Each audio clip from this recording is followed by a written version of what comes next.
భోజన ప్రియులందరికీ నమస్కారం. పల్నాడు రుచులకి స్వాగతం.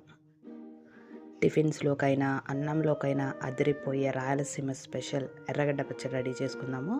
కారం కారంగా తీయగా చాలా బాగుంటుంది. అది ఎలా తయారు చేసుకోవాలో చూద్దాము. ముందుగా కొంచెం చింతపండు తీసుకొని వేడి నీళ్ళు పోసేసి పక్కన పెట్టుకోవాలి. అలాగే కారానికి సరిపడా ఎండుమిర్చి తీసుకొని అందులో కూడా వేడి నీళ్ళు పోసుకొని ఒక 10 నిమిషాలు పక్కన పెట్టేసుకోవాలి. ఇప్పుడు ఒక మిక్సీ జార్ తీసుకొని అందులోకి పొడుగా కట్ చేసి పెట్టుకున్న ఉల్లిపాయ ముక్కలు, కొంచెం జీలకర్ర, 4-5 వెల్లుల్లి రెబ్బలు, ఇందాక నానబెట్టుకున్న చింతపండు, నానబెట్టుకున్న ఎండుమిరపకాయలు నీళ్ళతో సహా వేసుకోవాలి. ఇందులోకి రుచికి సరిపడా ఉప్పు, కొంచెం బెల్లం కూడా వేసుకొని మెత్తగా గ్రైండ్ చేసుకోవాలి.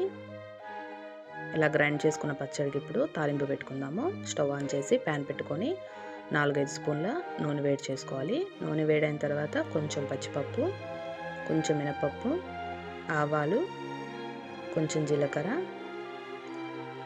అలాగే కచ్చాపచ్చాగా దంచి పెట్టుకున్న వెల్లుల్లి, కరివేపాకు వేసుకొని పోపు వేయించుకోవాలి.